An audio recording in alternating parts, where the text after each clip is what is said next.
ਕਿ ਜਿਹੜਾ ਕੁਝ ਹੋ ਰਿਹਾ ਹੁਣ ਪੰਜਾਬ ਦੇ ਵਿੱਚ ਉਹ ਮੈਂ ਤੁਹਾਡੇ ਸਾਹਮਣੇ ਇਹ ਸਾਰੀਆਂ ਗੱਲ ਰੱਖ ਸਕਾਂ। ਇਹ ਸ਼ੁਰੂ ਤਾਂ ਹੋਇਆ ਸੀ ਇਹ ਕੋਵਿਡ ਤੋਂ, ਔਰ ਫਿਰ ਫਸਲ ਵੱਢੀ ਜਾ ਰਹੀ ਸੀ, ਲੋਕਾਂ ਨੂੰ ਫਿਕਰ ਸੀ ਕਿ ਫਸਲ ਦਾ ਕੀ ਹੋਊਗਾ। ਵੈਸੇ ਇਹ ਸਾਰੀਆਂ ਗੱਲਾਂ ਤੁਸੀਂ ਮੈਥੋਂ ਜਾਣਨਾ ਚਾਹੁੰਦੇ ਸੀ। ਪਹਿਲੀ ਗੱਲ ਤਾਂ ਵਧਾਈ ਮੈਂ ਤੁਹਾਨੂੰ ਪਿਛਲੀ ਵਾਰ ਵੀ ਦਿੱਤੀ, ਫਿਰ ਦਿੰਦਾ। ਹੁਣ ਕੱਲ੍ਹ ਪਰਸੋਂ ਨੂੰ ਆਪਣੀ ਵਾਢੀ ਖਤਮ ਹੋ ਜਾਣੀ ਹੈ, ਖਰੀਦ ਖਤਮ ਹੋ ਜਾਣੀ ਹੈ, ਔਰ 128 ਲੱਖ ਸਾਡੇ ਮੈਟ੍ਰਿਕ ਟਨ ਤੱਕ ਇਹ ਆਪਣੀ ਫਸਲ ਐਤਕੀ ਪਹੁੰਚੀ ਹੈ। ਵਾਹਿਗੁਰੂ ਕਰੇ ਤੁਹਾਡੇ ਸਾਰੇ ਪਰਿਵਾਰ ਇਸ 'ਤੇ ਸੁਖੀ ਰਹਿਣ। ਉਹਦੇ 'ਚ ਤਕਰੀਬਨ 23,000 ਕਰੋੜ ਰੁਪਈਆ ਆਪਣੇ ਰੂਰਲ ਸੈਕਟਰ, ਆਪਣੇ ਕਿਸਾਨਾਂ ਵਾਸਤੇ ਇਹ ਆ ਚੁੱਕਿਆ ਇਸ ਫਸਲ ਦੇ ਰਾਹੀਂ। ਸੋ ਸਾਰੇ ਆਪਣੇ ਬੱਚਿਆਂ ਨੂੰ ਚੰਗੀ ਤਰ੍ਹਾਂ ਸਾਂਭ ਸਕੋਗੇ। ਜਿੱਥੇ ਤੱਕ ਕੋਵਿਡ ਦਾ ਮਸਲਾ ਹੈ, ਦੇਖੋ ਕੋਵਿਡ ਮੈਂ ਬਹੁਤ ਦੇਖਦਾ ਰਹਿੰਦਾ, ਲੋਕ ਕਹਿੰਦੇ ਵੀ ਰਹਿੰਦੇ ਨੇ ਕਿ ਜੀ ਹੁਣ ਮੁੱਕ ਚੱਲਿਆ, ਕੁਛ ਨਹੀਂ ਮੁੱਕਿਆ। ਇਹ ਦੁਨੀਆ ਤੁਸੀਂ ਅਗਰ ਦੇਖੋ, ਸਾਰੀ ਦੁਨੀਆ 'ਚ ਇਹ ਗੱਲ ਫੈਲ ਰਹੀ ਹੈ ਅਤੇ ਹੋ ਨਹੀਂ ਸਕਦਾ ਕਿ ਇਹ ਹਿੰਦੁਸਤਾਨ ਦੇ ਵਿੱਚ ਇਹ ਗੱਲ ਮੁੱਕ ਜੇ। ਇਹ ਆਪਾਂ ਨੂੰ ਬਹੁਤ ਇਹਤਿਆਤ ਕਰਨੀ ਪਊ, ਬਹੁਤ ਆਪਾਂ ਨੂੰ ਸੰਭਾਲ ਕੇ ਕੰਮ ਚੱਲਣਾ ਪਊਗਾ, ਤਾਂ ਹੀ ਆਪਾਂ ਇਹਨੂੰ ਕੰਟਰੋਲ 'ਚ ਰੱਖ ਸਕਾਂਗੇ। ਅੱਜ ਇਹ ਬਿਮਾਰੀ ਕੀ ਹੈ, ਸਾਨੂੰ ਪਤਾ ਹੈ ਕਿ ਵਾਇਰਸ ਹੈ। ਕਿਸ ਕਿਸਮ ਦਾ ਵਾਇਰਸ ਹੈ, ਕਿੱਥੋਂ ਆਇਆ, ਕੈਸੇ ਇਹਦੀ ਦੇਖਭਾਲ ਹੋਣੀ ਚਾਹੀਦੀ ਹੈ, ਕਿਸੇ ਨੂੰ ਕੁਛ ਨਹੀਂ ਪਤਾ। ਹੁਣ ਤਾਂ ਸਿਰਫ ਡਾਕਟਰ ਉਹੀ ਦੱਸਦੇ ਨੇ, ਥੋੜ੍ਹਾ ਬਹੁਤਾ ਜਿਹੜਾ ਤੁਹਾਨੂੰ ਦਵਾਈ ਕੋਈ ਕਰੋਸਿਨ ਦੇ ਦੇ ਜਾਂ ਕੁਛ ਦੇ ਦੇ ਤੁਹਾਨੂੰ ਤੁਹਾਡੀ ਸਿਹਤ ਠੀਕ ਰੱਖਣ ਵਾਸਤੇ। ਲੇਕਿਨ ਇਹਨੂੰ ਕੈਸੇ ਅਸੀਂ ਕਾਬੂ ਕਰ ਸਕਦੇ ਹਾਂ ਦੁਨੀਆ ਭਰ 'ਚ, ਉਹਦਾ ਹਾਲੇ ਕਿਸੇ ਨੂੰ ਪਤਾ ਨਹੀਂ। ਹਰ ਮੁਲਕ ਆਪਣੀ ਰਿਸਰਚ ਕਰ ਰਿਹਾ, ਹਿੰਦੁਸਤਾਨ ਵੀ ਕਰ ਰਿਹਾ, ਅਮਰੀਕਾ 'ਚ ਹੋ ਗਈ, UK 'ਚ ਹੋ ਗਈ, ਜਰਮਨੀ 'ਚ ਹੋ ਰਹੀ ਹੈ, ਸਵਿਟਜ਼ਰਲੈਂਡ ਵਿੱਚ ਹੋ ਰਹੀ ਹੈ, ਔਰ ਕੋਈ ਨਾ ਕੋਈ ਇਹਦਾ ਨਿਕਲੂਗਾ। ਲੇਕਿਨ ਜੋ ਪਤਾ ਲੱਗ ਰਿਹਾ ਜਦ ਨਿਕਲੂ ਕਿ ਕੀ ਇਹਦਾ ਇਲਾਜ ਹੈ, ਜਦ ਨੂੰ ਆਊਗਾ ਸਾਡੇ ਔਰ ਇੱਥੇ ਅਸੀਂ ਇਸਤੇਮਾਲ ਕਰ ਸਕਾਂਗੇ। ਸਾਲ ਲੰਘ ਸਕਦਾ ਇਸ 'ਚ, ਤਾਂ ਸਾਨੂੰ ਤਿਆਰੀ ਪੂਰੀ ਆਪਾਂ ਨੂੰ ਰੱਖਣੀ ਪਊਗੀ, ਔਰ ਅਸੀਂ ਰੱਖ ਰਹੇ ਹਾਂ। ਪੰਜਾਬ ਦੇ ਵਿੱਚ ਮੈਂ ਇਹ ਤੁਹਾਡੀ ਹਿੰਮਤ ਹੈ ਜਿਹੜੀ ਤੁਸੀਂ ਸਾਰਿਆਂ ਨੇ ਆਪਣੀ ਇਹਦਾ ਬਚਾਓ ਕੀਤਾ ਹੈ। ਜੋ ਅਸੀਂ ਸਰਕਾਰ ਵੱਲੋਂ ਤੁਹਾਨੂੰ ਦੱਸਦੇ ਰਹੇ ਹਾਂ ਕਿ ਡਾਕਟਰ ਇਹ ਕਹਿੰਦੇ ਨੇ ਕਿ ਤੁਸੀਂ ਆਪਣੇ ਘਰਾਂ ਦੇ ਵਿੱਚ ਰਹੋ, ਤੁਸੀਂ ਮਾਸਕ ਪਾਓ, ਤੁਸੀਂ ਬਾਹਰ ਆਪਣੇ ਜਾ ਕੇ ਜਦੋਂ ਜਾਂਦੇ ਹੋ ਤੁਸੀਂ ਲੋਕਾਂ ਨੂੰ 6 ਫੁੱਟ ਤੋਂ ਘੱਟ ਨਾ ਤੁਸੀਂ ਆਪਣਾ ਵਕਫਾ ਰੱਖੋ, ਤਾਂ ਕਿ ਤੁਸੀਂ ਉਹਨਾਂ ਦੇ ਨਾਲ ਜਿਹੜੀ ਗੱਲ ਤੁਸੀਂ ਉਹਨਾਂ ਨਾਲ ਕਰਨੀ ਹੈ। ਉਹ ਇਹ ਸਾਰੀਆਂ ਚੀਜ਼ਾਂ ਦੱਸੀਆਂ। ਫਿਰ ਡਾਕਟਰਾਂ ਨੇ ਕਿਹਾ ਹੱਥ ਧੋ, ਸਾਬਣ ਇਸਤੇਮਾਲ ਕਰੋ, ਜਿੰਨੀ ਵਾਰ ਧੋ ਸਕਦੇ ਹੋ ਉਨਾ ਚੰਗਾ ਹੈ। ਇਹਦੇ ਜਿਹੜੀਆਂ ਤੁਸੀਂ ਗੱਲਾਂ ਕੀਤੀਆਂ ਨੇ ਨਾ, ਉਹਦੇ ਨਾਲ ਪੰਜਾਬ ਦੇ ਵਿੱਚ ਕਾਬੂ ਰਿਹਾ। ਇਹ ਸ਼ੁਰੂਆਤ ਕਿੱਥੋਂ ਹੋਈ ਸੀ? ਜਦੋਂ ਕੁਛ ਸਾਡੇ NRI ਬਾਹਰੋਂ ਆਏ, ਕੁਛ ਏਅਰਪੋਰਟ ਆਏ ਆਪਣੇ ਅੰਮ੍ਰਿਤਸਰ, ਕੁਛ ਆਏ ਆਪਣੇ ਮੋਹਾਲੀ ਵਿੱਚ, ਔਰ ਕੁਛ ਦਿੱਲੀ ਰਾਹੀਂ ਆਏ। 1,35,000 ਆਏ, ਉੱਥੋਂ ਸ਼ੁਰੂਆਤ ਹੋਈ। ਥੋੜ੍ਹੀ ਬਹੁਤੀ ਨਵਾਂ ਸ਼ਹਿਰ ਵਿੱਚ, ਔਰ ਥੋੜ੍ਹੀ ਬਹੁਤੀ ਹੁਸ਼ਿਆਰਪੁਰ ਵਿੱਚ। ਉਸ ਤੋਂ ਬਾਅਦ ਫਿਰ ਇਹ ਜਿਹੜਾ ਨਿਜ਼ਾਮੂਦੀਨ ਦਾ ਉੱਥੋਂ ਦਿੱਲੀ ਤੋਂ ਉੱਥੋਂ ਆਏ, ਉਹ ਮਾਨਸਾ, ਸੰਗਰੂਰ ਉੱਧਰਲੇ ਪਾਸੇ, ਉੱਥੇ ਇਹ ਗੱਲ ਉੱਥੇ ਫੈਲ ਗਈ।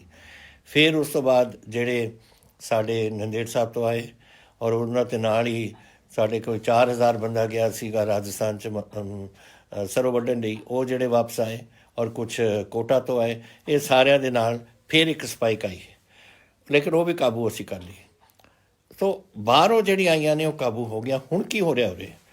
ਹੁਣ ਇੱਕ ਜਦੋਂ ਕੋਈ ਬਾਹਰੋਂ ਆਉਂਦਾ ਹੈ, ਔਰ ਅਗਰ ਉਹ ਬੰਦਾ ਬਗੈਰ ਡਾਕਟਰ ਦੇ ਕੋਲ ਆਪਣੇ ਜਿੱਥੇ ਸਾਡੀ ਟੀਮਸ ਨੇ ਉਹਨਾਂ ਨੂੰ ਰਿਪੋਰਟ ਕਰੇ ਬਗੈਰ ਆਪਣੇ ਘਰਾਂ ਚਲੇ ਜਾਂਦਾ, ਫਿਰ ਸਾਨੂੰ ਉਹਨਾਂ ਨੂੰ ਜਾ ਕੇ ਪਿੱਛੋਂ ਭਾਲਣਾ ਪੈਂਦਾ ਕਿ ਕਿਹਨੂੰ ਮਿਲਿਆ ਇਹ ਬੰਦਾ। ਹੁਣ ਦੇਖੋ ਤੁਸੀਂ ਕਿ ਅਸੀਂ ਜਿਹੜੇ ਬੰਦੇ ਆਏ ਨੇ ਉਰੇ, ਉਹਨਾਂ ਦੇ ਜਿਹੜੇ ਅੱਗੇ ਜਾ ਕੇ ਮਿਲੇ ਨੇ ਜਦ ਬਿਮਾਰੀ ਦੇ ਹਾਲਾਤ ਦੇ ਵਿੱਚ 9,560 ਬੰਦੇ, ਜਿਨ੍ਹਾਂ ਨੂੰ ਸਾਨੂੰ ਟਰੇਸ ਕਰਨਾ ਪਿਆ, ਭਾਲਣਾ ਪਿਆ, ਔਰ ਫਿਰ ਉਹਨਾਂ ਦੀ ਸਾਨੂੰ ਇਲਾਜ ਕਰਾਉਣਾ, ਦੇਖਣਾ ਪਿਆ ਕਿ ਇਹਨਾਂ ਨੂੰ ਕੋਵਿਡ ਤਾਂ ਨਹੀਂ ਹੋ ਰਿਹਾ, ਔਰ ਉਹਨਾਂ ਦੇ ਵਿੱਚੋਂ ਕੁਝ ਨਿਕਲੇ ਨੇ। ਹੁਣ ਅੱਜ ਦੇਖੋ, ਕੱਲ੍ਹ ਪਰਸੋਂ ਦੀ ਗੱਲ ਹੈ, 23 ਬੰਦੇ ਸੇ ਨਵੇਂ ਕੋਵਿਡ ਵਾਲੇ ਸਾਡੇ ਪੰਜਾਬ 'ਚ। ਕੱਲ੍ਹ ਰਾਤ ਜਿਹੜੇ ਅੱਜ ਖਬਰ ਮੇਰੇ ਕੋਲ ਆਈ ਹੈ ਉਹ 19 ਨੇ, ਔਰ ਅੱਜ ਦੀ ਖਬਰ ਆਊਗੀ ਕੱਲ੍ਹ ਨੂੰ, ਉਹ ਦੇਖਾਂਗੇ ਉੱਥੇ ਕੀ ਹੁੰਦਾ ਹੈ। ਲੇਕਿਨ ਹਿੰਦੁਸਤਾਨ 'ਚ ਸਭ ਤੋਂ ਘੱਟ ਹੈ, 2158 ਬੰਦਿਆਂ ਨੂੰ ਕੋਵਿਡ ਹੋਇਆ ਹੈ, ਔਰ ਅੱਜ 1946 ਬੰਦੇ ਅੱਜ ਅਸੀਂ ਉਹ ਇਲਾਜ ਕਰਕੇ ਵਾਪਸ ਚਲੇ ਗਏ। 402 ਹਾਲੇ ਸਾਡੇ ਇਲਾਜ ਦੇ ਵਿੱਚ ਰਹੇ ਨੇ। ਲੇਕਿਨ ਇਹ ਜਿਹੜੇ ਬੰਦੇ ਆਏ ਨੇ 23 ਪਰਸੋਂ ਔਰ 19 ਕੱਲ੍ਹ, ਇਹ ਬਾਹਰੋਂ ਨਹੀਂ ਆਏ, ये इत्थों ही फैल रही है बीमारी, और ये जी फैल रही है, ये मैनू खतरा है इस गल का। ये स्टेज 3 ते आके जब ये फैलन लग जाए और होरां नूं लग जाए तो बध सकती है। इस करके ये बहुत जरूरी है कि इसनूं खतरा समझ के तुसीं अज भी ਉਹੀ जो डॉक्टर तुहानूं दसदे ने अपना मास्क पाओ। मैं तुहानूं दस दिना कि इत्थे इत्थे लोग कई मास्क नहीं पाउंदे, और आ मेरे कोल आंकड़े ने ਜਿਹੜੇ मैं तुहानूं दसना चाहुंदा कि मैनूं सोशल मीडिया ते कई लोग पुछदे ने तुसीं लोग मास्क बगैर आउंदे ने, तुसीं कोई कदम नहीं चक रहे। मैं दसां तुहानूं कि मास्क बगैर आए ने। 17 मई तो लेके 28 मई तक 11 दिनां 'ਚ 36,820 बंदे फाइन हुए ने जिन्हां ने मास्क नहीं पाया, और 4,032 बंदे फाइन हुए ने जिन्हां ने सड़कों के थुके। हुण ये बीमारी फैलती कैसे है? ये थुक तो फैलती है, और तुसीं अगर थुकी जाओ सारे किते और तुसीं अपने मास्क ना पाओ तो तुसीं बीमारी फैलाउण दी गल्लां कर रहे हो। और ये इत्थे और इन्हां ते 503 FIR होईयां ने ताकि इस नाल इन्हां नूं पता लगे कि जिहड़े बंदे कानून तोड़ते हैं उहदा फिर की असर हुंदा है। ये पिछले 24 घंटिਆਂ ਦੇ ਵਿੱਚ 6,061 बंदे ने जिहड़े मास्क ਦੇ ਵਿੱਚ जिन्हां ने नहीं पाई, और जिन्हां नूं उन्हां ने फाइन किया पुलिस ने, और 863 बंदे ने जिन्हां ने कल दे दिन थुक करदे उन्हां नूं फड़िया गया सी, और इन्हां ते 29 FIR होईयां ने। हुण देख लो कि तुसीं ये गल्लां सारियां भुल रहे हो जो दसियां ने, और ये चीज़ां ने जिहड़ियां इत्थे इस बीमारी नूं फैलाउंदियां ने। तो ये बड़ी माड़ी गल है। तुसीं अगर अपने पंजाब नूं बचाउणा है, अपने गुआंढ नूं बचाउणा है, अपने पिंड नूं बचाउणा है, अपने शहर नूं बचाउणा है, तो आही तुहानूं करना पऊगा।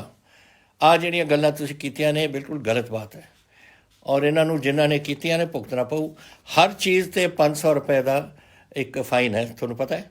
कोई मास्क नहीं पाऊगा और फड़िया गया तो 500 रुपए का फाइन, अगर थुक्या और वो फड़िया गया 500 रुपए का फाइन। ये सारिया चीज़ां यही तरीका है कि लोग समझणगे, नहीं तो कोई समझता ही नहीं। कोई समझते नहीं कि सारी गल ही मुक्क गई। ये गल नहीं मुक्की, इन्हें अगे फैलना है, और इस करके मैं इसनूं ਤੁਹਾਨੂੰ ਹੁਣ ਬੇਨਤੀ ਕਰਨਾ ਚਾਹੁੰਦਾ ਕਿ ਇਹਨੂੰ ਸੀਰੀਅਸਲੀ ਬਹੁਤ ਗੰਭੀਰਤਾ ਨਾਲ ਸੋਚ ਕੇ ਇਹ ਤੁਸੀਂ ਕਦਮ ਚੱਕੋ। ਤੁਸੀਂ ਹੁਣ ਮੈਨੂੰ ਪੁੱਛੋਗੇ, ਮੈਨੂੰ ਕਈਆਂ ਨੇ ਪੁੱਛਿਆ ਕਿ ਕਦੋਂ ਤੁਸੀਂ ਇਸ ਲੋਕਡਾਊਨ ਨੂੰ ਚੱਕੋਗੇ। ਲੋਕਡਾਊਨ ਤਾਂ ਚੱਕਿਆ ਅਸੀਂ ਚੱਕਿਆ ਹੀ ਚੱਕਿਆ, ਕਿਉਂਕਿ 7 ਵਜੇ ਸਵੇਰੇ ਤੋਂ ਲੈ ਕੇ ਸ਼ਾਮ ਤੱਕ ਤੁਹਾਨੂੰ ਅਸੀਂ ਪੂਰੀ ਖੁੱਲ੍ਹ ਛੁੱਟੀ ਦੇ ਸਕਦੀ ਹੈ ਕਿ ਤੁਸੀਂ ਬਾਹਰ ਜਾ ਕੇ अपनी दुकाना जोड़ा कुछ खरीदना तुम खरीदो। लेकिन शाम के 7 बजे तो लैके सवेर के 7 बजे तक वो गवर्नमेंट ऑफ इंडिया की करफ्यू है। हुण गवर्नमेंट ऑफ इंडिया की दसते हैं वो देखा 31 तरीक नूं। 31 तरीक नूं प्राइम मिनिस्टर जरूर कुछ ना कुछ ऐलान करेंगे, क्योंकि उन्होंने लॉकडाउन 31 तरीक तक है कर्फ्यू। हुण तां ही सुधरिया कम, और मैं नहीं चाहता कि एक आउट ऑफ कंट्रोल चला जाए।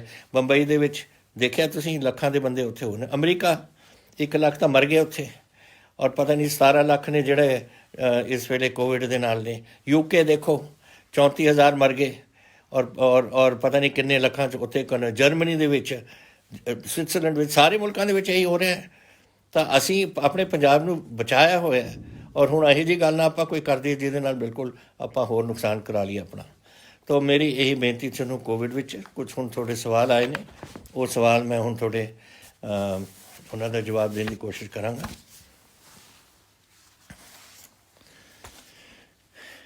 पहला सवाल था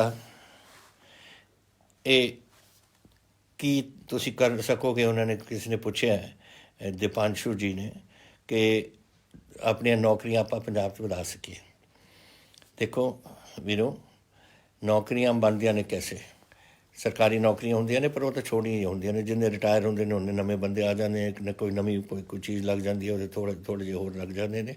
इंडस्ट्री दे विच हुण खुशी दी ये गल है कि पहला जिथे 2% सी, और सिर्फ 2% साड़ी 2,56,000 दे विचों इंडस्ट्री चल रही सी, वो गोबिंदगढ़ थोड़ी बहुती और थोड़ी फार्मास्यूटिकल इंडस्ट्री चल रही सी। हुण कुछ दिनों जद तो ये खोलिया सेंटर ने, उदों तो 85% ही साड़ी इंडस्ट्री हुण चल पई है, और साढ़े लेबर भी उत्थे है। तुसीं नौकरियां की गल कीती, 65% साड़ी लेबर इस वेले साढ़े वो फैक्ट्रियां दे विच काम कर रही है। सो ये लेबर का तो आही तरीका है। ਹੁਣ ਝੋਨੇ ਦੀ ਬਿਜਾਈ ਸ਼ੁਰੂ ਹੋਣੀ ਆ, ਉੱਥੇ ਵੀ ਲੇਬਰ ਲੱਗੂ। ਫਿਰ ਵਾਢੀ ਹੋਣੀ ਆ, ਉੱਥੇ ਵੀ ਲੱਗੂ। ਫਿਰ ਕਣਕ ਦੀ ਬਿਜਾਈ ਹੋ, ਉੱਥੇ ਵੀ ਲੱਗੂ। ਤਾਂ ਸਾਰੀਆਂ ਇਹ ਕੋਈ ਖੇਤੀਬਾੜੀ ਨਾਲ ਸੰਬੰਧਿਤ ਨੇ, ਕੋਈ ਫੈਕਟਰੀਆਂ ਦੇ ਨਾਲ ਸੰਬੰਧਿਤ ਨੇ, ਕੋਈ ਹੋਰ ਨੌਕਰੀਆਂ ਨੇ ਜਿਹੜੀਆਂ ਲੋਕ ਆਪਣੀਆਂ ਕਰਦੇ ਨੇ, ਕੋਈ ਕੰਸਟਰਕਸ਼ਨ ਇੰਡਸਟਰੀ ਵਿੱਚ ਹੈ, ਕੋਈ ਕਿਤੇ ਹੈ। ਫਿਰ ਤੁਸੀਂ ਮੈਨੂੰ ਪੁੱਛਿਆ IT industry, multinational IT companies ਤੁਸੀਂ ਪੰਜਾਬ ਦੇ ਵਿੱਚ ਲਿਆਓ। ਇਹ ਤਾਂ ਪਹਿਲਾਂ ਹੀ ਅਸੀਂ ਲਿਆਏ ਹੋਏ ਹਾਂ। ਮੋਹਾਲੀ ਅਗਰ ਤੁਸੀਂ ਜਾ ਕੇ ਦੇਖੋ, ਜਦੋਂ ਮੇਰੀ ਪਹਿਲੀ ਸਰਕਾਰ ਸੀ ਅਸੀਂ ਇੰਨੀਆਂ ਉੱਥੋਂ ਲਿਆਈਏ। ਕੁਆਰਕ ਲੱਗੀ ਸੀ, ਜਿਹੜੇ ਤੁਸੀਂ ਵੱਡੇ ਵੱਡੇ ਨਾਮ ਜਾਣਦੇ ਹੋ ਸਾਰੇ ਇੱਥੇ ਆਏ ਹੋਏ ਸੀ। ਕਿ ਕੁਛ ਰੁਕਿਆ ਕੰਮ, ਕੁਛ ਬਦਲ ਗਿਆ ਕੰਮ। ਹੁਣ IT ਇੰਡਸਟਰੀ ਵੀ ਐਡਵਾਂਸ ਕਰ ਰਹੀ ਹੈ, ਕੁਛ ਕਿਸੇ ਤਰੀਕੇ ਨਾਲ ਚੱਲਦੀ ਹੈ, ਕੋਈ ਕਿਸੇ ਤਰੀਕੇ ਨਾਲ ਚੱਲਦੀ ਹੈ। ਤਾਂ ਹਾਲੇ ਵੀ ਚੱਲ ਰਹੀਆਂ ਨੇ, ਇੱਥੇ ਕਈ ਉਰੇ ਆਈਆਂ ਨੇ। ਵਾਧਾ ਉਹਨਾਂ 'ਚ ਆਉਣਾ ਹੁਣ, ਅਗਰ ਹਾਲਾਤ ਸੁਧਰਨਗੇ ਤਾਂ ਫਿਰ ਵਾਧਾ ਉਹਨਾਂ ਦੇ ਵਿੱਚ ਉਦੋਂ ਆਊਗਾ। ਇਹ ਜਸਟਿਸ ਸਿੱਧੂ ਸਾਹਿਬ ਨੇ ਅਤੇ ਗੌਰਵ ਕੁਮਾਰ ਜੀ ਨੇ ਫਾਜ਼ਿਲਕਾ ਤੋਂ ਪੁੱਛਿਆ ਮੈਨੂੰ। ਔਰ ਫਿਰ ਮੈਨੂੰ ਰੁਚਿਕਾ ਜੀ ਨੇ ਮੈਨੂੰ ਇਹ ਪੁੱਛਿਆ, ਤੁਹਾਨੂੰ 2% ਸਾਡੀ ਜਿਹੜੀ GSTP ਹੈ 6 ਲੱਖ ਕਰੋੜ, ਉਹਨਾਂ ਦੇ ਵਿੱਚੋਂ ਸਾਨੂੰ 3% ਦਾ ਲੋਨ ਲੈਣ ਵਾਸਤੇ ਇਜਾਜ਼ਤ ਹੈ। ਉਹ ਅਸੀਂ 2% ਹੋਰ ਮੰਗੀ ਸੀ ਕਿ 3% ਤੋਂ ਤੁਸੀਂ 5% ਕਰ ਦਿਓ ਕਿ ਅਸੀਂ ਲੈ ਸਕੀਏ। ਔਰ ਉਹ ਇਜਾਜ਼ਤ ਉਹਨਾਂ ਨੇ ਦੇ ਦਿੱਤੀ ਹੈ ਸਾਨੂੰ। ਲੇਕਿਨ ਉਹਦੇ 'ਤੇ ਇਹਨਾਂ ਨੇ ਕੰਡੀਸ਼ਨ ਲਗਾ ਦਿੱਤੇ। ਹੁਣ ਇਹ ਕੰਡੀਸ਼ਨ ਨਹੀਂ ਲੱਗ ਸਕਦੇ। ਇਹ ਫੈਡਰਲ ਸਟਰਕਚਰ ਹੈ। ਸਾਡਾ ਆਰਥਿਕਤਾ ਸਾਡੇ ਆਪਣੇ ਹੱਥਾਂ ਦੇ ਵਿੱਚ ਹੈ, ਸਾਡੇ ਹੱਥਾਂ ਦੇ ਵਿੱਚ। ਫਾਈਨੈਂਸ਼ੀਅਲ ਜਿਹੜੇ ਇੰਸਟੀਟਿਊਸ਼ਨਸ ਨੇ ਕੈਸੇ ਚੱਲਦੀਆਂ ਨੇ ਉਹ ਸਾਡਾ ਕੰਮ ਹੈ। ਫਾਈਨੈਂਸ ਕੈਸੇ ਚੱਲਦੇ ਨੇ ਕਿਸੇ ਮਹਿਕਮੇ ਦੇ, ਉਹ ਸਾਡਾ ਕੰਮ ਹੈ। ਔਰ ਤੁਸੀਂ ਨਹੀਂ ਲਗਾ ਸਕਦੇ ਇਹਦੇ 'ਤੇ ਕਿ ਤੁਸੀਂ ਉਹਦੇ 'ਤੇ ਲਗਾ ਦਿਓ ਕਿ ਜਿਹੜਾ ਅਗਰ ਤੁਸੀਂ ਇਹ 0.5% ਲੈਣਾ ਤਾਂ ਇਹ ਕਰਨਾ ਪਊ, ਜਾਂ 1% ਲੈਣਾ ਤਾਂ ਇਹ ਕਰਨਾ ਪਊ। ਤੁਹਾਡੇ ਹੱਥ 'ਚ ਨਹੀਂ। ਅਸੀਂ ਨਹੀਂ ਇਸ ਗੱਲ ਨੂੰ ਮੰਨਦੇ। ਐਂਡ ਇਹਨਾਂ ਨੂੰ ਗਵਰਨਮੈਂਟ ਆਫ ਇੰਡੀਆ ਨੂੰ ਇਸ ਨੂੰ ਅਮੈਂਡ ਕਰਨਾ ਪਊਗਾ ਕਿ ਅਨਕੰਡੀਸ਼ਨਲ ਇਹ ਸਾਨੂੰ ਇਹ ਪੈਸੇ ਦੇਣੇ ਪੈਣਗੇ ਉਹਨਾਂ ਨੂੰ, ਜਿਹਦੇ ਨਾਲ ਅਸੀਂ ਆਪਣੇ ਪੰਜਾਬ ਨੂੰ, ਸਾਨੂੰ ਪਤਾ ਹੈ ਕਿ ਸਾਡੇ ਕਿਹੜੇ ਮਹਿਕਮੇ ਦੇ ਵਿੱਚ ਸਾਨੂੰ ਕੀ ਕੁਛ ਲੋੜ ਹੈ। ਔਰ ਸਾਡਾ ਪੈਸਾ ਹੈ, ਅਸੀਂ ਉਧਾਰ ਲੈ ਰਹੇ ਹਾਂ ਔਰ ਅਸੀਂ ਮੋੜਨਾ ਹੈ। ਔਰ ਤੁਸੀਂ ਸਾਨੂੰ ਦੱਸੋ ਕਿ ਕੈਸੇ ਕਰੋ। ਇਹ ਕੈਸੇ ਚੱਲ ਸਕਦਾ ਕੰਮ? ਇਹੀ ਸਾਡੀ ਪ੍ਰੋਬਲਮ ਅੱਜ ਤੋਂ ਨਹੀਂ, ਜਦ ਝਗੜਾ ਵੀ ਪੰਜਾਬ ਦੇ ਵਿੱਚ ਇੱਕ ਵਾਰ ਹੋਇਆ ਸੀ ਕਈ ਸਾਲ 1970-80 ਦੇ ਵਿੱਚ, ਇੱਕ ਜਿਹੜੀ ਮੰਗ ਸੀ ਆਈ ਸੀ ਫੈਡਰਲ ਸਟਰਕਚਰ ਦੀ, ਜਿਹੜੀ ਕਿ ਤੁਸੀਂ ਸਾਡੇ ਤੋਂ ਸਾਰੀਆਂ ਤਾਕਤਾਂ ਖਿੱਚ ਰਹੇ ਹੋ। ਇਹ ਬਿਲਕੁਲ ਗਲਤ ਬਾਤ ਹੈ। ਅਸੀਂ ਸਟੇਟ ਹੈ, ਅਸੀਂ ਚਲਾਉਂਦੇ ਹਾਂ, ਲੋਕਾਂ ਨੂੰ ਅਸੀਂ ਚਲਾਉਂਦੇ ਹਾਂ। ਔਰ ਇਹ ਅਸੀਂ ਸਾਰੇ ਸਟੇਟ ਰਲ ਕੇ ਇੱਕ ਮੁਲਕ ਬਣਾਉਂਦੇ ਨੇ। ਪਰ ਸਾਡੀ ਜਿਹੜੀ ਆਰਥਿਕਤਾ ਹੈ ਔਰ ਸਾਡੀ ਸੰਭਾਲ ਹੈ ਉਹ ਸਾਡੇ ਕੋਲ ਹੋਣੀ ਚਾਹੀਦੀ ਹੈ। ਸਾਨੂੰ ਨਹੀਂ ਕਹਿ ਸਕਦਾ ਕੋਈ ਕਿ ਤੁਸੀਂ ਆਹ ਚੀਜ਼ ਕਰੋ ਜਾਂ ਉਹ ਚੀਜ਼ ਕਰੋ, ਜਾਂ ਉਹਦੇ 'ਤੇ ਤੁਸੀਂ ਅਸੀਂ ਇਹ ਕੰਡੀਸ਼ਨ ਲਾਵਾਂਗੇ ਜਾਂ ਉਹ ਕੰਡੀਸ਼ਨ ਲਾਵਾਂਗੇ। ਅਸੀਂ ਇਹਦੇ ਨਾਲ ਸਹਿਮਤ ਨਹੀਂ, ਔਰ ਇਹ ਨਹੀਂ ਹੋਏਗਾ ਸਾਡੇ ਵਾਸਤੇ। ਫਿਰ ਤੁਸੀਂ ਪੁੱਛਿਆ ਸੀ ਕਿ ਹੁਣ ਲੋਕਡਾਊਨ 5 ਦਾ ਕੀ ਹੋਏਗਾ। ਪਹਿਲੀ ਗੱਲ ਤਾਂ ਇਹ ਹੈ ਕਿ ਜਿਹੜਾ ਲੋਕਡਾਊਨ ਹੈ ਨਾ, ਅੱਧਾ ਸਵੇਰ ਤੋਂ 7 ਵਜੇ ਤੱਕ, ਸ਼ਾਮ ਦੇ 7 ਵਜੇ ਤੱਕ ਅਸੀਂ ਖੋਲ੍ਹ ਦਿੱਤੀ ਸਭ ਕੁਝ ਕਿ ਆਪਣੇ ਫੈਕਟਰੀਆਂ ਵੀ ਚੱਲਣ, ਕਮਰਸ ਵੀ ਚੱਲੇ, ਆਪਣੇ ਕੰਮਾਂ 'ਚ ਤੁਸੀਂ ਜਾਓ। ਸ਼ਾਮ ਦਾ 7 ਵਜੇ ਤੋਂ ਲੈ ਕੇ ਸਵੇਰ ਦੇ 7 ਵਜੇ ਤੱਕ ਉਹ government of India the curfew ਲੱਗਿਆ ਹੋਇਆ ਹੈ। ਉਹ ਹੁਣ ਗਵਰਨਮੈਂਟ ਆਫ ਇੰਡੀਆ ਕੀ ਕਰਦੀ ਹੈ 31 ਤਰੀਕ ਨੂੰ ਉਹ ਸਾਨੂੰ ਦੱਸਣਗੇ। ਲੇਕਿਨ ਅਸੀਂ ਕੋਸ਼ਿਸ਼ ਕਰਾਂਗੇ ਕਿ ਹੋਰ ਰਾਹਤ ਦਿੱਤੀ ਜਾਵੇ ਲੋਕਾਂ ਨੂੰ, ਔਰ ਉਹ ਤੁਹਾਨੂੰ ਦੱਸਾਂਗੇ ਕਿ ਕੀ ਹੈ। ਲੇਕਿਨ ਇਸ ਤੋਂ ਪਹਿਲਾਂ ਕਿ ਅਸੀਂ ਇਹ ਫੈਸਲਾ ਕਰੀਏ, ਮੈਂ ਅੱਜ ਆਪਣੇ ਸਲਾਹਕਾਰਾਂ ਨੂੰ ਸਾਰਿਆਂ ਨੂੰ ਸੱਦ ਕੇ ਇਸ ਦੇ ਬਾਰੇ ਗੱਲ ਕੀਤੀ ਸੀ, ਕੋਵਿਡ ਬਾਰੇ। ਡਾਕਟਰ ਸਾਹਿਬ ਨੇ ਸਾਰੇ ਜਿਹੜੀ ਅਸੀਂ ਕਮੇਟੀ ਬਣਾਈ ਹੈ ਇਸ ਵਾਸਤੇ। ਔਰ ਹੁਣ ਅਸੀਂ ਵੇਟ ਕਰ ਰਹੇ ਹਾਂ ਦੇਖਣ ਨੂੰ ਕਿ ਐਲਾਨ ਕਰਨ ਤੋਂ ਪਹਿਲਾਂ ਕਿ ਸੈਂਟਰ ਦੀ ਗਵਰਨਮੈਂਟ ਕੀ ਦੱਸਦੀ ਹੈ। ਉਹ 31 ਤਾਈਂ ਉਹਨਾਂ ਦਾ ਲੋਕਡਾਊਨ ਸੀ, 31 ਤਾਈਂ ਮੇਰਾ ਖਿਆਲ ਪ੍ਰਧਾਨ ਮੰਤਰੀ ਜੀ ਆਪਣਾ ਐਲਾਨ ਕਰਨਗੇ। ਸੈਮ ਨੇ ਮੈਨੂੰ ਪੁੱਛਿਆ ਕਿ ਲੋਕਡਾਊਨ ਅਗਰ ਕੰਟੀਨਿਊ ਕਰੇਗੀ, ਰਿਸਟ੍ਰਿਕਸ਼ਨਸ ਘੱਟ ਹੋਣਗੀਆਂ ਜਾਂ ਨਹੀਂ। ਜ਼ਰੂਰ ਘੱਟ ਕਰਾਂਗੇ। ਇਹ ਤਾਂ ਅਸੀਂ, ਜੈਸੇ ਮੈਂ ਤੁਹਾਨੂੰ ਕਿਹਾ ਕਿ ਡਾਕਟਰ ਅੰਤ ਵਿੱਚ ਦਾ ਫੈਸਲਾ ਗਵਰਨਮੈਂਟ ਆਫ ਇੰਡੀਆ ਔਰ ਅਸੀਂ ਰਲ ਕੇ ਕਰਾਂਗੇ ਇਸ ਗੱਲ 'ਤੇ ਕਿ ਕੀ ਕਰਨਾ ਹੈ ਕੀ ਨਹੀਂ ਕਰਨਾ।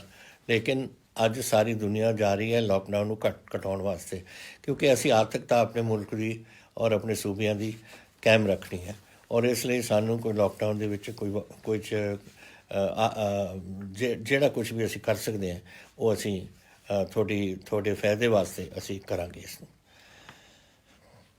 ਕੇਸ ਤੁਸੀਂ ਕਹੇ ਨੇ ਕਿ ਅੰਮ੍ਰਿਤਸਰ ਦੇ ਵਿੱਚ ਡਾਕਟਰ ਕਹਿ ਰਹੇ ਨੇ, ਇਹ ਵਰੁਣ ਨੇ ਅੰਮ੍ਰਿਤਸਰ ਤੋਂ, ਕਿ ਇੱਕ ਕਮਿਊਨਿਟੀ ਸਪਰੈਡ ਹੋ ਰਹੀ ਹੈ।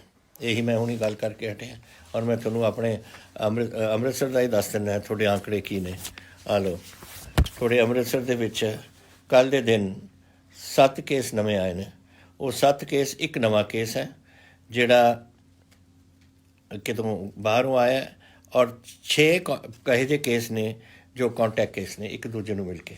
ਸੋ ਜੋ ਤੁਹਾਨੂੰ ਡਾਕਟਰ ਅੰਮ੍ਰਿਤਸਰ ਦੇ ਵਿੱਚ ਕਹਿ ਰਹੇ ਨੇ ਸਹੀ ਕਹਿ ਰਹੇ ਨੇ। ਇਹ ਹੁਣ ਆਪਸ 'ਚ ਫੈਲ ਰਹੀ ਹੈ ਗੱਲ ਆਪਣੇ ਸ਼ਹਿਰਾਂ ਦੇ ਵਿੱਚ, ਆਪਣੇ ਮੁਹੱਲਿਆਂ ਦੇ ਵਿੱਚ ਜਿੱਥੇ ਵੀ ਹੈ, ਔਰ ਇਹ ਖਤਰਨਾਕ ਚੀਜ਼ ਹੈ। ਔਰ ਇਸ ਦਾ ਇਹ ਤਾਂ ਹੀ ਅਸੀਂ ਇਸ ਨੂੰ ਫੈਸਲਾ ਕਰਨ ਵੇਲੇ ਅਸੀਂ ਇਹਦਾ ਧਿਆਨ ਜ਼ਰੂਰ ਕਰਾਂਗੇ ਇਸ ਗੱਲ ਨੂੰ। ਔਰ ਤੁਸੀਂ ਇਹ ਫਿਰ ਪੁੱਛਿਆ ਕਿ ਜੋਗਾ ਸਿੰਘ ਚੌਹਾਨ ਨੇ ਕਿ ਪ੍ਰਾਈਵੇਟ ਬੱਸਾਂ ਪਿੰਡਾਂ ਵਿੱਚ ਕਦੋਂ ਚੱਲਣਗੀਆਂ। ਸਾਡੇ ਵੱਲੋਂ ਕੋਈ ਰੁਕਾਵਟ ਨਹੀਂ। ਅਗਰ ਪ੍ਰਾਈਵੇਟ ਬੱਸਾਂ ਨਹੀਂ ਚੱਲਦੀਆਂ ਉਹ ਉਹਨਾਂ ਦੀ ਆਪਣੀ ਸੋਚ ਹੋਣੀ ਹੈ। ਪੰਜਾਬ ਸਰਕਾਰ ਨੇ ਤਾਂ ਖੁੱਲ੍ਹ ਕਰ ਦਿੱਤੀ ਹੈ ਕਿ ਤੁਸੀਂ ਜਿਹੜੀ ਬੱਸਾਂ ਨੇ ਚੱਲਣਾ, ਜਿਹੜੀ ਬੱਸਾਂ ਕੰਪਨੀਆਂ ਨੇ ਚੱਲਣੀਆਂ ਉਹ ਚਲਾਉਣ। ਜਿਹੜੇ ਲੋਕ ਆ ਰਹੇ ਨੇ ਬਾਹਰੋਂ ਉਹਨਾਂ ਨੂੰ ਸਾਰਿਆਂ ਨੂੰ ਚੈੱਕ ਕੀਤਾ ਜਾ ਰਿਹਾ ਹੈ। ਕਈਆਂ ਦਾ ਜਿਨ੍ਹਾਂ ਦਾ ਕੋਈ ਸਿੰਪਟਮ ਨਹੀਂ, ਜਿੱਥੇ ਕੋਈ ਇਹੋ ਜਿਹੀ ਲੱਗਦੀ ਨਹੀਂ ਕਿ ਇਹਨਾਂ ਨੂੰ ਕੁਛ ਹੈ ਕੋਈ ਬਿਮਾਰੀ, ਉਹਨਾਂ ਨੂੰ ਅਸੀਂ ਘਰ ਭੇਜਦੇ ਹਾਂ ਔਰ ਉੱਥੇ ਘਰ ਦੇ ਵਿੱਚ ਕੁਆਰੰਟੀਨ ਕਰਵਾ ਰਹੇ ਹਾਂ। ਉਹ ਕੁਆਰੰਟੀਨ 14 ਦਿਨ ਦੀ ਰਹਿੰਦੀ ਹੈ। ਕੁਆਰੰਟੀਨ ਦਾ ਮਤਲਬ ਉੱਥੇ ਬੰਦ ਆਪਣੇ ਘਰਾਂ 'ਚ ਉਹਨਾਂ ਨੂੰ ਰਹਿਣਾ ਪਊ। ਬਾਹਰ ਇੱਕ ਨੋਟਿਸ ਲੱਗ ਜੂ ਕਿ ਘਰ ਕੁਆਰੰਟੀਨ ਦੇ ਵਿੱਚ ਹੈ ਔਰ ਮੈਡੀਕਲ ਐਡਵਾਈਸ ਦੇ ਅਧੀਨ, ਮੈਡੀਕਲ ਸੰਭਾਲ ਦੇ ਅਧੀਨ ਇਹ ਰਹਿਣਗੇ ਜਦੋਂ ਤਾਈਂ ਡਾਕਟਰ ਕਹਿਣਗੇ ਤੁਸੀਂ ਠੀਕ ਹੋ, ਹੁਣ ਤੁਸੀਂ ਬਾਹਰ ਜਾ ਸਕਦੇ ਹੋ। ਸੋ ਇਹ ਜਿੱਥੇ ਵੀ ਹੋਏਗਾ ਇਹੋ ਜਿਹੀ ਗੱਲ, ਅਗਰ ਤੁਹਾਨੂੰ ਕਿਸੇ ਨੂੰ ਪਤਾ ਲੱਗਦਾ ਹੈ ਕਿ ਕੋਈ ਆ ਰਿਹਾ ਔਰ ਬਗੈਰ ਗਵਰਨਮੈਂਟ ਨੂੰ ਦੱਸੇ ਜਾਂ ਬਗੈਰ ਸਾਡੇ DC ਨੂੰ ਜਾਂ SDM ਨੂੰ, ਜੋ ਵੀ ਸਾਡੇ ਅਫਸਰ ਉੱਥੇ ਲੱਗੇ ਹੋਏ ਨੇ ਉਹਨੂੰ ਦੱਸੇ, ਉਹ ਆ ਕੇ ਘਰ 'ਚ ਰਹਿ ਰਿਹਾ, ਜ਼ਰੂਰ ਇਹ ਗੱਲ ਉਹਨਾਂ ਨੂੰ ਪਹੁੰਚਾ ਦਿਓ। ਕਿਉਂਕਿ ਤੁਹਾਡੀ ਆਪਣੀ ਸੰਭਾਲ ਇਸ ਗੱਲ 'ਚ ਹੈ ਕਿ ਤੁਸੀਂ ਦੱਸ ਦਿਓ ਕਿ ਜੀ ਫਲਾਣਾ ਬੰਦਾ ਆਇਆ, ਉਹਨੇ ਆਪਣੇ ਕਿਸੇ ਕੋਲ ਗਿਆ ਨਹੀਂ, ਸਿੱਧੇ ਆਪਣੇ ਘਰ 'ਚ ਗਿਆ, ਦੱਸੋ। ਫਿਰ ਸਾਨੂੰ ਇਹ ਚੈੱਕ ਕਰਾਉਣਾ ਸਾਡੇ ਵਾਸਤੇ ਜ਼ਰੂਰੀ ਪਊਗਾ ਤਾਂ ਕਿ ਅਸੀਂ ਇਸ ਬਿਮਾਰੀ ਨੂੰ ਕੰਟਰੋਲ ਕਰ ਸਕੀਏ ਉੱਥੇ। ਦੇਖੋ ਟੈਸਟਾਂ ਦੀ ਗੱਲ ਇਹ ਹੈ, ਤੁਸੀਂ ਕਿਹਾ ਸੀ ਮੈਨੂੰ ਕਿ ਜਿਹੜੇ ਕਿੱਟ ਆਉਂਦੇ ਨੇ ਕਰੋਨਾ ਦੇ, ਇਹ ਕਿੱਟ ਆ ਗਏ ਸੀ ਪਹਿਲਾਂ ਚਾਈਨਾ ਤੋਂ ਮੰਗਵਾਏ ਸੀ ਅਸੀਂ, ਫਿਰ ਮੇਰਾ ਖਿਆਲ ਸਾਊਥ ਕੋਰੀਆ ਤੋਂ ਮੰਗਵਾਏ ਸੀ। ਲੇਕਿਨ ਇਹਦੇ ਨਾਲ ਪਤਾ ਨਹੀਂ ਲੱਗ ਰਿਹਾ, ਕਿਤੇ ਕਿੱਟ ਦੇ ਵਿੱਚ ਉਹ ਬੰਦਾ ਕੋਈ ਕਰੋਨਾ ਨਜ਼ਰ ਆਉਂਦੀ ਹੈ, ਕਿਤੇ ਨਹੀਂ ਆਉਂਦੀ, ਤਾਂ ਇਹ ਕੋਈ ਠੀਕ ਨਹੀਂ ਸੀ। ਤਾਂ ਆਪਣੀ ਗਵਰਨਮੈਂਟ ਨੇ, ਹਿੰਦੁਸਤਾਨ ਦੀ ਗਵਰਨਮੈਂਟ ਨੇ ਇਹ ਕਿੱਟ ਵਾਪਸ ਕਰ ਦਿੱਤੇ ਨੇ ਔਰ ਹੁਣ ਕਰੋਨਾ ਟੈਸਟਿੰਗ ਹੀ ਡਾਇਰੈਕਟ ਹੁੰਦੀ ਹੈ। ਉਹਦੇ ਵਾਸਤੇ ਪੰਜਾਬ 'ਚ ਪਹਿਲਾਂ ਸਾਡੇ ਕੋਲ ਬਹੁਤ ਘੱਟ ਸੀ, 700 ਦੇ ਕਰੀਬ ਹੁੰਦੇ ਸੀ, ਫਿਰ 2500 'ਤੇ ਪਹੁੰਚ ਗਏ ਔਰ ਹੁਣ ਅਸੀਂ 6-7 ਟੈਸਟ ਡੇਲੀ ਅਸੀਂ ਕਰ ਰਹੇ ਹਾਂ। ਮਸ਼ੀਨਾਂ ਨਵੇਂ ਮੰਗਾਈਆਂ ਨੇ ਔਰ ਡਾਇਰੈਕਟ ਕਰੋਨਾ ਦਾ ਟੈਸਟ ਇੱਥੇ ਹੋ ਰਿਹਾ। ਤਾਂ ਕੋਈ ਇਹੋ ਜਿਹੀ ਗੱਲ ਹੁੰਦੀ ਹੈ ਤਾਂ ਤੁਹਾਨੂੰ 24 ਘੰਟੇ 'ਚ ਪਤਾ ਲੱਗ ਜੂ ਕਿਸੇ ਨੂੰ ਕਰੋਨਾ ਹੈ ਜਾਂ ਨਹੀਂ ਹੈ। ਉਹ ਜਿਹੜਾ ਟੈਸਟ ਹੁੰਦਾ ਸੀ ਉਹ ਕਰੋਨਾ ਟੈਸਟ ਨਹੀਂ ਸੀ, ਉਹ ਐਂਟੀਬਾਡੀਜ਼ ਟੈਸਟ ਹੁੰਦਾ ਸੀ, ਇੱਕ ਹੋਰ ਕਿਸਮ ਦਾ ਟੈਸਟ। ਉਹ ਨਹੀਂ ਠੀਕ ਚੱਲਿਆ ਤਾਂ ਸਾਨੂੰ ਇਹ ਕਰਨਾ ਪਿਆ। ਹੁਣ ਇਹ ਸੰਦੀਪ ਜੀ ਲੁਧਿਆਣੇ ਤੋਂ ਉਹਨਾਂ ਨੇ ਸਵਾਲ ਕੀਤਾ ਮੈਨੂੰ। ਤੁਸੀਂ ਫਿਰ ਕਈ ਮੈਨੂੰ ਦੁਬਈ ਤੋਂ ਇੱਕ ਕਮਲਜੀਤ ਸਿੰਘ ਜੀ ਨੇ ਲਿਖਿਆ ਚੰਡੀਗੜ੍ਹ ਅਸੀਂ ਆਉਣਾ ਚਾਹੁੰਦੇ ਹਾਂ, ਕੋਈ ਫਲਾਈਟਾਂ ਨਹੀਂ। ਦੇਖੋ ਫਲਾਈਟਾਂ ਆਹਿਸਤਾ ਸਾਰੀ ਸ਼ੁਰੂ ਹੋ ਰਹੀਆਂ ਨੇ ਔਰ ਉਹਦੇ ਵਿੱਚ ਡੇਲੀ 3 ਫਲਾਈਟਾਂ ਦੁਬਈ 'ਚੋਂ ਆ ਰਹੀਆਂ ਨੇ ਲੋਕਾਂ ਨੂੰ ਲੈ ਕੇ। ਤੁਹਾਡਾ ਤਰੀਕਾ ਇੱਕੋ ਹੀ ਹੈ, ਅਸੀਂ ਵੀ ਇਤਲਾਹ ਕਰ ਦਾਂਗੇ, ਲੇਕਿਨ ਕੌਂਸੂਲੇਟ ਜੋ ਹੈ ਸਾਡਾ ਹਿੰਦੁਸਤਾਨ ਦਾ ਉੱਥੇ ਦੁਬਈ ਦੇ ਵਿੱਚ, ਉੱਥੇ ਜਾ ਕੇ ਤੁਸੀਂ ਆਪਣਾ ਨਾਮ ਨੋਟ ਕਰਾਓ ਔਰ ਦੱਸੋ ਕਿ ਤੁਸੀਂ ਚੰਡੀਗੜ੍ਹ ਪਹੁੰਚਣਾ ਔਰ ਜਦੋਂ ਫਲਾਈਟ ਦੇ ਵਿੱਚ ਉਹਨਾਂ ਨੂੰ ਜਗ੍ਹਾ ਹੋਏਗੀ ਉਹ ਤੁਹਾਨੂੰ ਉੱਥੇ ਭੇਜਣਗੇ। ਨਾਰਮਲ ਫਲਾਈਟਾਂ ਹਾਲੇ ਨਹੀਂ ਚੱਲੀਆਂ, ਇਹ ਸਿਰਫ ਜੋ ਆਪਣੇ ਲੋਕ ਉੱਥੇ ਫਸੇ ਹੋਏ ਨੇ ਉਹਨਾਂ ਵਾਸਤੇ ਫਲਾਈਟ ਹੈ। ਤਾਂ ਇਹ ਤੁਸੀਂ ਆਪਣੇ ਕੌਂਸਲ ਜਨਰਲ ਕੋਲ ਜਾਓ ਕੌਂਸੂਲੇਟ ਵਿੱਚ ਔਰ ਜਿਹੜਾ ਉੱਥੇ ਅਫਸਰ ਨਿਯੁਕਤ ਕੀਤਾ ਉਹ ਆਪਣਾ ਨੋਟ ਸਭ ਕੁਛ ਉਹਨੂੰ ਨੋਟ ਕਰਾਓ। ਫਿਰ ਤੁਸੀਂ ਇਹ ਵੀ ਪੁੱਛਿਆ ਕਿ UK ਦੇ ਕਦੋਂ ਫਲਾਈਟਾਂ ਜਾਣਗੀਆਂ। ਸਿਰਫ ਇੱਕ ਜਾ ਰਹੀ ਹੈ ਇਸ ਵੇਲੇ ਫਲਾਈਟ ਅੰਮ੍ਰਿਤਸਰ ਤੋਂ, ਅੱਗੇ ਕਦੋਂ ਜਾਣਗੀਆਂ, ਕਿੱਥੋਂ ਜਾਣਗੀਆਂ, ਇਹ ਹੁਣ ਜਦੋਂ ਗਵਰਨਮੈਂਟ ਆਫ ਇੰਡੀਆ ਫੈਸਲਾ ਕਰੂ ਉਹ ਦੱਸਣਗੇ। ਕਿਉਂਕਿ ਫਲਾਈਟਾਂ ਦਾ ਕੰਮ ਉਹਨਾਂ ਦਾ ਹੈ ਔਰ ਉਹਨਾਂ ਨੂੰ ਆਪਣੇ ਜੈਸੇ ਹੁਣ UK ਦੇ ਨਾਲ ਅਗਰ ਉਹ 4 ਫਲਾਈਟਾਂ ਭੇਜਦੇ ਨੇ ਆਪਾਂ 4 ਭੇਜਦੇ ਹਾਂ, ਅਗਰ ਉਹ 7 ਭੇਜਣਗੇ ਆਪਾਂ 7 ਭੇਜਾਂਗੇ। ਇਹ ਸਿਸਟਮ ਹੁੰਦਾ ਹੈ, ਕੁਛ ਰੱਖਿਆ ਹੁੰਦਾ। ਤਾਂ ਜਦੋਂ ਗਵਰਨਮੈਂਟ ਆਫ ਇੰਡੀਆ ਫੈਸਲਾ ਕਰੂ ਫਿਰ ਹੀ ਅਸੀਂ ਦੱਸ ਸਕਾਂਗੇ। ਇਹ ਸਾਡੇ ਅਧੀਨ ਨਹੀਂ ਹੈ, ਫਲਾਈਟਸ ਉਹੀ ਦੱਸਣਗੇ। ਇਹ ਸਵਾਲ ਸੀ ਮਨਸੀ ਪੂਰੀ ਜੀ ਦਾ ਅੰਮ੍ਰਿਤਸਰ ਤੋਂ। ਤੁਸੀਂ ਫਿਰ ਹੋਰ ਪੁੱਛਿਆ ਧੀਰਜ ਸ਼ਰਮਾ ਹੈਦਰਾਬਾਦ ਤੋਂ ਕਿ ਮੈਂ ਫਸਿਆ ਹੋਇਆ, ਸਾਡੇ ਲੋਕ ਫਸੇ ਹੋਏ ਨੇ ਪੂਨਾ, ਹੈਦਰਾਬਾਦ ਅਤੇ ਬੈਂਗਲੌਰ, ਕਦੋਂ ਚੰਡੀਗੜ੍ਹ ਦੀ ਫਲਾਈਟ ਸ਼ੁਰੂ ਹੋ ਰਹੀਆਂ ਨੇ। ਕੁਛ ਅੱਜ ਸ਼ੁਰੂ ਹੋ ਗਈਆਂ, ਬੈਂਗਲੌਰ ਦੀ ਤਾਂ ਸ਼ੁਰੂ ਹੋ ਗਈ, ਪੂਨਾ ਔਰ ਹੈਦਰਾਬਾਦ 2-4 ਦਿਨਾਂ 'ਚ ਇਹ ਵੀ ਸ਼ੁਰੂ ਹੋ ਜਾਣੀਆਂ। ਆਹਿਸਤਾ ਇਹ ਫਲਾਈਟਾਂ ਇੰਟਰਨਲ ਆਪਣੀਆਂ ਫਲਾਈਟਾਂ ਸ਼ੁਰੂ ਹੋ ਰਹੀਆਂ। ਧਰੁਵ ਜੈਨ ਜੀ, ਦੀਪਾਂਸ਼ੂ ਕੁਮਾਰ ਜੀ ਨੇ ਪੁੱਛਿਆ what are your views on foreign elements like Khalistan organisation try to disturb the peace in Punjab. ਮੇਰਾ ਖਿਆਲ ਤੁਹਾਨੂੰ ਬੜਾ ਇਹ पता होना चाहिए है कि मैं इससे बहुत सख्त खिलाफ है और सख्त कार्रवाई करूँगा। मैं पंजाब की आब हवा बिगड़ नहीं देनी। और चाहे अज ही आया एक बंदा उत्थे ये साढ़े पंजाब हिंदुस्तान तो बैन लग गई इसके उपर ये लोगों को उत्थे खराब करता है। और इनू हुण औख ये है कि जदों इन्हों का ट्रूडो आया सी उरे प्राइम मिनिस्टर मैं उन्होंने लिस्ट दी सी कि किहड़ी ये बदमाशी करते हैं और पंजाब की आब हवा खराब करते हैं। बिच ही नाम से पतवंत सिंह का और ये हुण उत्थे जाके रौड़ा रूड़ा पा रहा है। पर ट्रूडे नूं आए नूं 2 साल हो गए ने पता नहीं हुण तां सुत्ता पिया सी कुछ। पर यही बंदा है जिहड़ा साडी बिगाड़ पाउण की कोशिश करता है। ये अगर ये समझदा है कि ये इन्नी हिम्मत है ना बढ़ के देखे पंजाब मैं सीधा करके इनू छड्डूंगा उत्थे। इस किस्म की पंजाब दे विच एक गल सुन लो बहुत साडा नुकसान होया।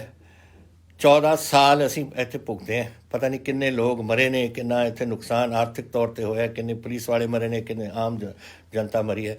थोड़ा ख्याल मैं हुण देऊँगा इन्हूं पतवंत इन्हों ये बंदियां नूं उरे बढ़ के कुछ करन दा बिल्कुल नहीं आना।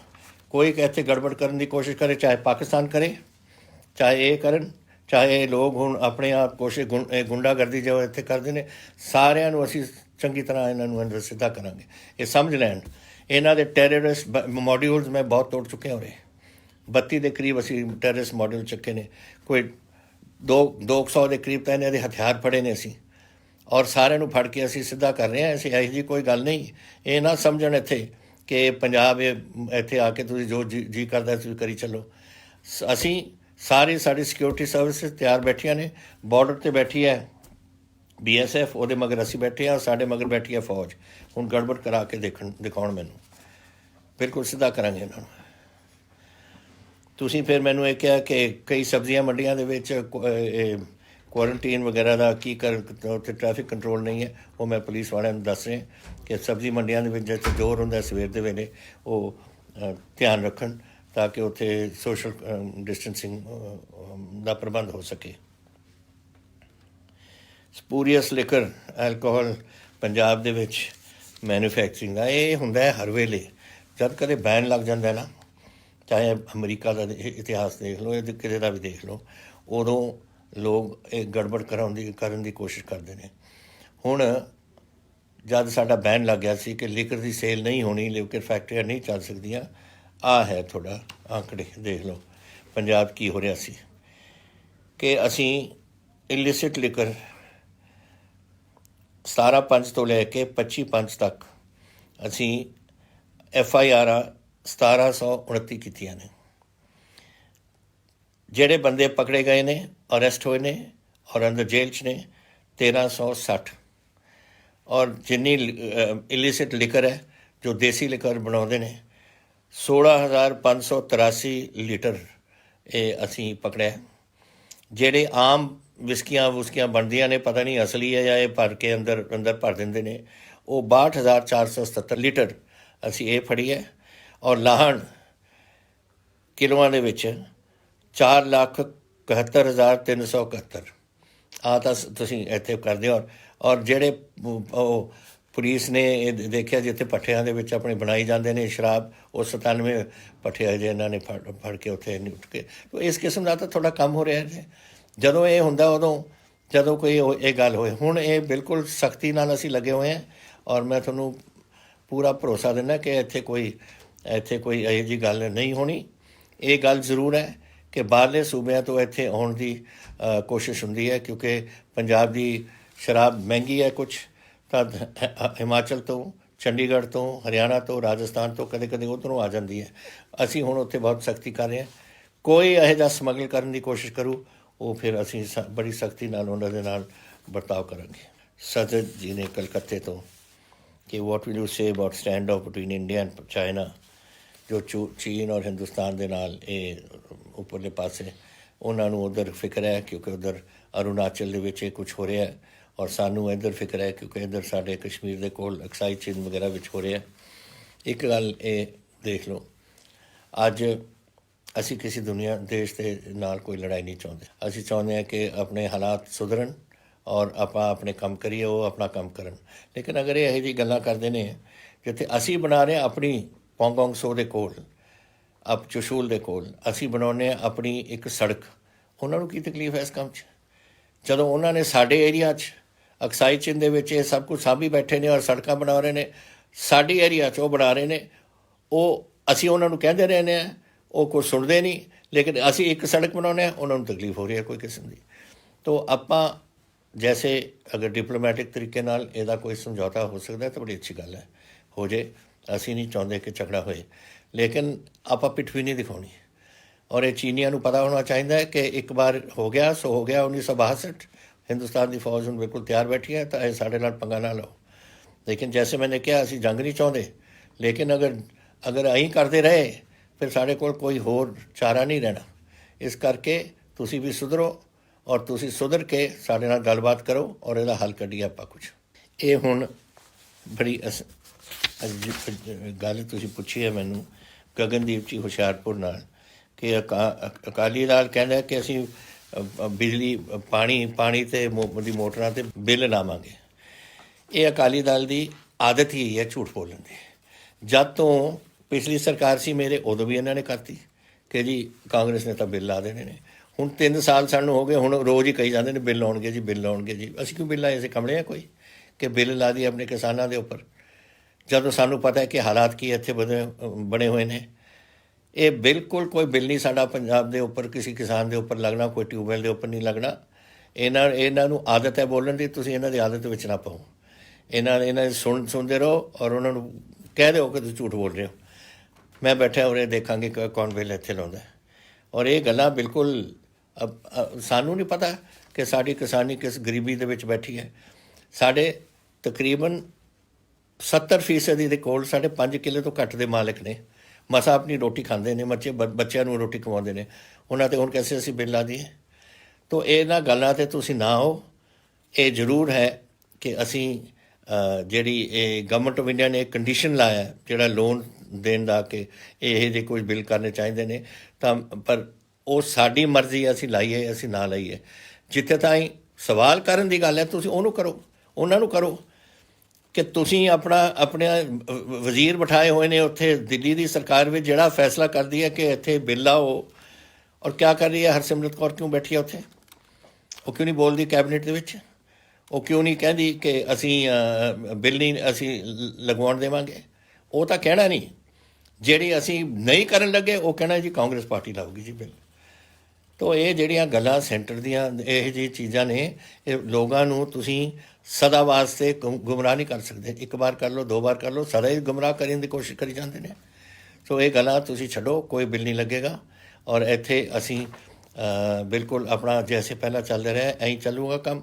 ਅਗਰ ਉਹਨਾਂ ਨੇ ਸਾਨੂੰ ਇਹ ਕੰਡੀਸ਼ਨ ਲਾਈ ਹੈ ਤਾਂ ਜਿਹੜੀ ਕੰਡੀਸ਼ਨ ਲੱਗਣੀ ਹੈ, ਜਿੰਨਾ ਹਿੱਸੇ ਦਾ ਕੰਡੀਸ਼ਨ ਲੱਗਣਾ, ਅਸੀਂ ਨਹੀਂ ਮੰਨਾਂਗੇ ਉਸ ਨੂੰ। ਉਹ ਉਹਨਾਂ ਦੀ ਮਰਜ਼ੀ ਹੈ, ਫਿਰ ਉਸ ਤੋਂ ਬਾਅਦ ਸਾਨੂੰ ਇਜਾਜ਼ਤ ਦੇਣ ਜਾਂ ਨਾ ਦੇਣ।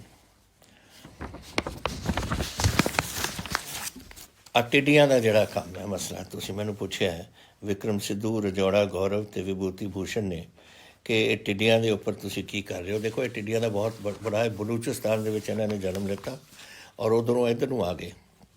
ਇਹ ਆ ਗਏ ਸੀ ਸੰਗਰੀਆ ਤੱਕ। ਸੰਗਰੀਆ ਤੋਂ ਕੱਲ੍ਹ ਉਹ ਨੀਚੇ ਨੂੰ ਚਲੇ ਗਏ ਔਰ ਮੱਧ ਪ੍ਰਦੇਸ਼ ਦੀ ਤਰਫ। ਪਰ ਅਸੀਂ ਤਿਆਰੀ ਰੱਖੀ ਹੈ 7 ਜ਼ਿਲ੍ਹਿਆਂ ਜੋ ਬਿਲਕੁਲ ਨੀਚੇ ਰਾਜਸਥਾਨ ਹਰਿਆਣੇ ਦੇ ਨਾਲ ਲੱਗਦੇ ਨੇ, ਸਾਰਿਆਂ ਦੇ ਵਿੱਚ ਸਾਡੇ ਕੋਲ ਤਿਆਰੀ ਹੈ।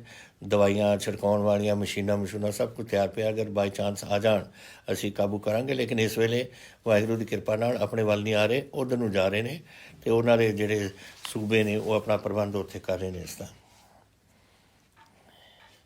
ਇਹ ਫਿਰ ਗੋਬਿੰਦ ਜੀ ਨੇ ਕਪੂਰਥਲੇ ਤੋਂ ਬਿੱਲ ਦੇ ਬਾਰੇ ਪੁੱਛਿਆ, ਬਿਜਲੀ ਦੇ ਬਿੱਲਾਂ ਦਾ। ਉਹ ਮੈਂ ਤੁਹਾਨੂੰ ਦੱਸ ਚੁੱਕਿਆ, ਦੁਬਾਰਾ ਦੱਸਣ ਦੀ ਲੋੜ ਨਹੀਂ ਉਸਦੀ ਕਿ ਸਾਡਾ ਕੋਈ ਬਿੱਲ ਨਹੀਂ ਲੱਗੇਗਾ ਇੱਥੇ ਐਗਰੀਕਲਚਰ ਪੰਪਾਂ 'ਤੇ।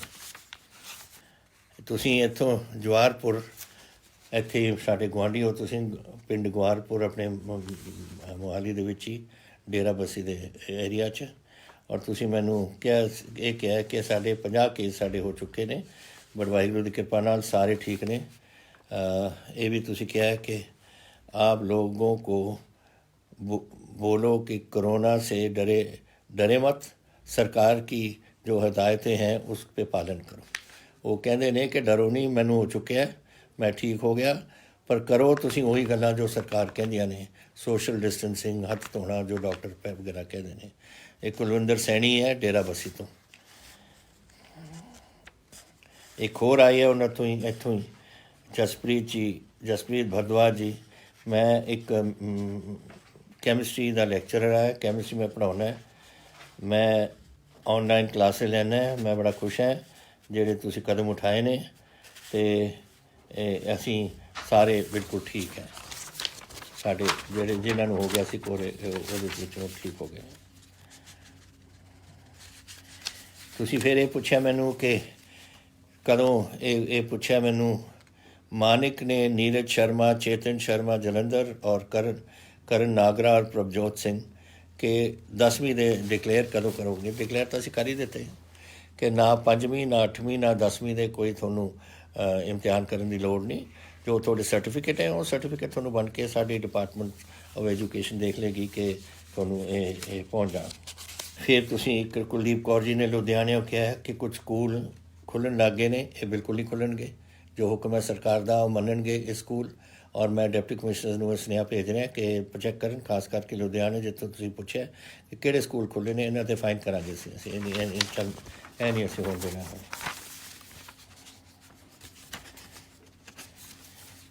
फिर गुरा महल भाई बठिंडा उन्हें कहा कि जिहड़ा तुसीं कोविड-19 का तुसीं बड़ा वधिया काम किया है। मैं ये बारे गाना लिखा, मेरा तुहानूं सुनाना चाहुंदा। चलो सुन लांगे गोरा जी, असीं तुहाडा गाना जदों चलो एक दिन आ जाओ फिर मैनूं सुना देना।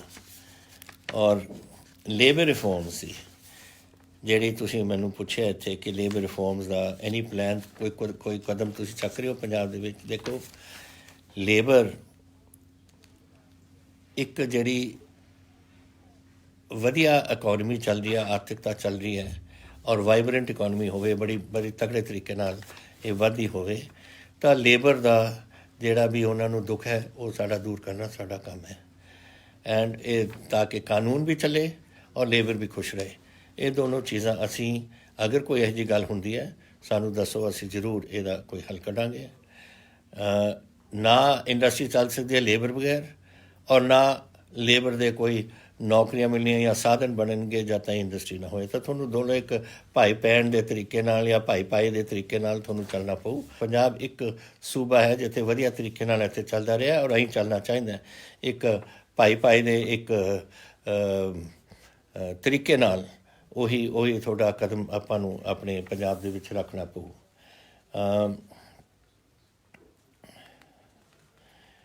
तो यही गल्लां सीआं थोड़ियां तुसीं जिहड़े मैनूं सवाल कीते ने। मैनूं वाहिगुरू करे ये जिहड़े हुण आपां मैनूं मेरे मन ते तां यही कोविड दा हुण रहिंदा है। हुण फसल तां आ गई अपनी, लेकिन ये कोविड एक चीज़ बीमारी है। मैं नहीं चाहुंदा कि देखो हर पंजाबी जिन्हों कोविड हुंदा मैनूं दुख है। हर पंजाबी जिहड़ा मरदा है मैनूं बहुत ही दुख है कि मेरा एक परिवार का जी मेरा चला गया। तुहानूं पता है किन्ने साडे मर चुके ने अज ताईं, जब तो कोविड शुरू हुआ 40 पंजाबी। तो सारे कल्ले कल्ले जिन्हों के परिवार ने, तुसीं तां सारे मेरे वीर हो। कोई मेरा भाई है, कोई बच्चे ने, कोई तुसीं मेरे बजुर्ग हो। ये मैनूं दुख हुंदा है जदों ये गल हुंदियां ने। तां मैं तुहानूं बार बार ये कदम चक्कण नूं कहना है कि आपां बचा लो अपने बंदिआं नूं। और प्लीज़ मेरी गल तुसीं मन्नो कि तुसीं अपने सोशल डिस्टेंसिंग रखो, हत्थ धो, किसी कोई फालतू गल्लां करने की लोड़ नहीं। और मास्क पाओ। मास्क मैं सख्ती करूँ, 500 रुपये हुण फाइन है मास्क अगर कोई नहीं पाउंदा, और 500 रुपये फाइन है अगर कोई थुकदा। और इनू मैं बढ़ा दूंगा होर, लेकिन मैं इत्थे करोना नहीं आउण देना। मैं और थोनू मैं बेनती करदा, तुसीं सारे पंजाबी हो, अपने अपने सूबे नूं, अपने गुआंढ नूं, अपने पिंड नूं, अपने शहर नूं तुसीं बचाउणा है। और थोनू ये कदम चकने पैणगे। यही मैं इत्थों एक गल तुहाथों मंगदा और मैं आस करदा है तुसीं मेरी गल मन्नोगे। हुण मिलांगे आपां फिर अगले हफ्ते। बहुत धन्यवाद तुहाडा। जय हिंद।